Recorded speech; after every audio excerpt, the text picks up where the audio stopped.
பிதா குமாரன் பசுத்தாவி நாமத்தினால் நம் அனைவருக்கும் கிருபையும் சமாதானமும் உண்டாவதாக. ஆமீன்.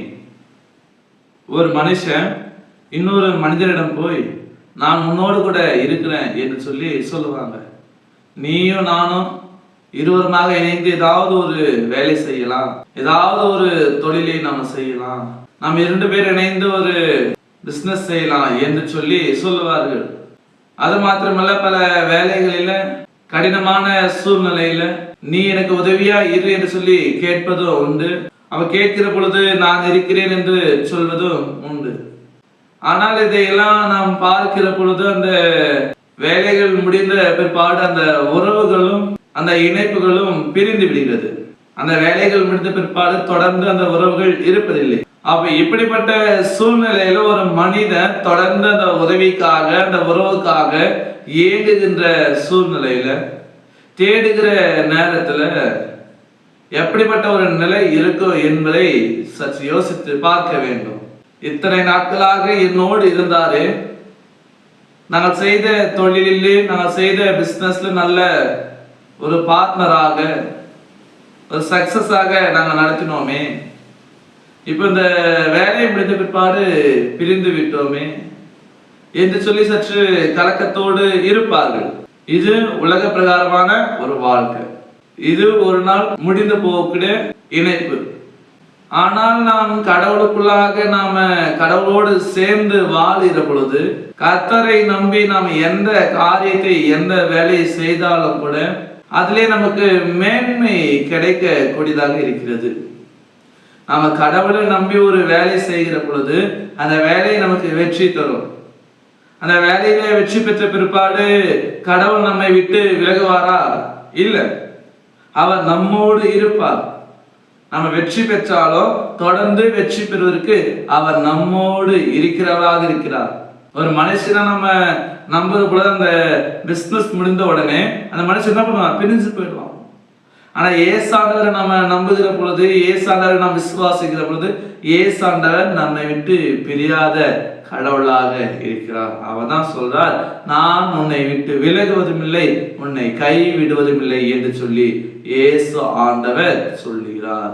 இந்த உலகத்துல நாம வாழுகிற பொழுது ஏசானுடைய ரத்தத்தினால தூய்மையாக்கப்பட்டு ஞானஸ்நானங்களாக நீதிமானாக்கப்பட்டு ஒரு சாட்சியுள்ள விசுவாச வாழ்க்கை நாம் வாழுகிற பொழுது கூட இயேசு ஆண்டவர் நம்மோடு இருக்கிறார். அவருடைய 2ஆம் வருகையில நம்மை அவரோடு கூட பரலோகத்திற்கு கொண்டு போகிறார். அந்த பரலோகத்தில் கூட அவர் நம்மோடு இருக்கிறார், நாம் அவரோடு இருப்போம். அப்போ ஒரு மனுஷன் இன்னொரு மனிதனோடு வைக்கிற அந்த உறவு முடிந்து விடுகிறது. ஆனால் ஏசு ஆண்டவரோடு நாம் உறவு வைக்கிற பொழுது, ஏசு ஆண்டவரோடு நாம் இணைந்து ஏசு ஆண்டவர்களாக நாம் வாழுகிற பொழுது அது ஒருபோதும் முறியாதது, ஒருபோதும் மாறாதது. அதுதான் வேதம் சொல்கிறது. மத்தேயு 28ஆம் அதிகாரம் 20வது வசனத்தின் கடைசி பகுதி இப்படியாக சொல்லுகிறது, யுக முடிவு பரியந்தம் சகல நாட்களிலும் நான் உங்களுடனே கூட இருக்கிறேன் என்றார். ஆம் எனக்கு அன்பானவர்களே, யுக முடிவு பரியந்தம் சகல நாட்களிலும் நான் உங்களோடு இருக்கிறேன் இயேசு ஆண்டவர் சொல்கிறார். அந்த இயேசு ஆண்டவருடைய அனுகிரகம், அந்த இயேசு ஆண்டவருடைய ஆசீர்வாதம், அந்த இயேசு ஆண்டவருடைய வருடத்தில் நம்முடைய வாழ்க்கையில நிரந்தரமா இருக்கும், சதா காலமும் இருக்கும், யுக முடிவு பரியந்த வரைக்கும் இருக்கும். அந்த ஆண்டவரை நாம் நம்ப வேண்டும், அந்த ஆண்டவரை நாம் விசுவாசிக்க வேண்டும், அந்த ஆண்டவருக்குள்ளாக நாம் பரிசுத்தமான வாழ்க்கையை வாழ வேண்டும். இந்த பகுதியில் நாம் பார்க்கிற பொழுது இயேசு ஆண்டவர் கடைசியாக தன்னுடைய சீடர் என்ன பண்றாரு? கட்டளை கொடுத்து அனுப்புகிறார். ஊழியர் செய்வதற்கு, ஞானஸ்நானம் கொடுப்பதற்கு, சீடர்களாக மாற்றுவதற்கு இயேசு ஆண்டவர் அந்த கட்டளை கொடுத்து அனுப்புகிற வேலையில சொல்லுகிறாரு, நான் உங்களோடு இருப்பேன். அப்போ இந்த நாளில இந்த நேரத்துல நம்முடைய வேலைகளை நம்முடைய கடமைகளை நாம் செய்ய புறப்படுகிற வேலையிலே இயேசு ஆண்டவர் சொல்கிறார், நான் உன்னோடு கூட இருக்கிறேன். அந்த ஆண்டவரை நம்பி அவருக்குள்ளாக வாழ்ந்து அவருக்குள்ளாக எல்லாவற்றையும் செய்து எல்லாவற்றிலும் மேன்மை பெற, எல்லாவற்றிலும் நாம் வெற்றி பெற தூய ஆவியானவர் நம்மை பலப்படுத்தி காப்பாராக.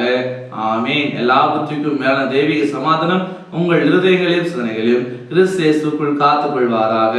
ஆமென். யாவரும் கண்களை மூடி நாம் ஜெபிப்போம். சர்வ வல்லமை மிகுந்த இரக்கமுள்ள கடவுளே, இந்த ஆசீர்வாதமான சந்தோஷமான அந்த நாளுக்காக, இந்த நேரத்திற்காக நாங்கள் நன்றி படைக்கிறோம். நாங்கள் என்னுடைய வேலைகளிலே மனுஷ உதவியை நாங்கள் தேடி பொழுது, மனிதன் எங்களோடு இருக்கிற பொழுது, அந்த தேவைகள் அந்த வேலைகள் முடிந்த பிற்பாடு மனிதனுடைய அந்த இணைப்பு, மனிதனோடு அந்த உறவு முறிந்து விடுகிறது. ஆனால் நாங்கள் எப்பொழுதும் உமக்குள்ளாக வாழ்கிற பொழுது, நாங்கள் உம்மை நம்பி உம்மை சார்ந்து உமக்குள்ளாக இணைந்து உம்மோடு நாங்கள் வாழ்கிற பொழுது எல்லாவற்றிலும் நீர் எங்களுக்கு மேன்மை தருகிறீர். அது மாத்திரமல்ல, நீர் எங்களை விட்டு விலகாத கடவுளாக என்னுடைய வாழ்க்கையில நீர் இருக்கு. அதற்காக நாங்கள் நன்றி படைக்கிறோம். இந்த நாள் முதற்கொண்டு, இந்த நேரம் முதற்கொண்டு நாங்கள் உமக்குள்ளாக வாழ்ந்து என்னுடைய வேலைகளை செய்து என்னுடைய கடமைகளை நிறைவேற்றி எல்லாவற்றிலும் வெற்றி பெறுவதற்கு கர்த்தர் உதவி செய்ய வேண்டுமா நாங்கள் ஜெபிக்கிறோம். நாங்கள் ஒவ்வொரு செய்கிற எல்லா வேலைக்காக நாங்கள் ஜெபிக்கிறோம். வேலை செய்கிறவர்களுக்கு நல்ல பலத்தை தாரும். சிறப்பாக படிக்கிற பிள்ளைகளுக்கு நல்ல படிப்பை, ஞான, அறிவு, எதிர்கொள்ள வாழ்வு, சகல திறமை எல்லாவற்றும் நிறைவாய் கொடுக்க வேண்டுமா நாங்கள் ஜெபிக்கிறோம்.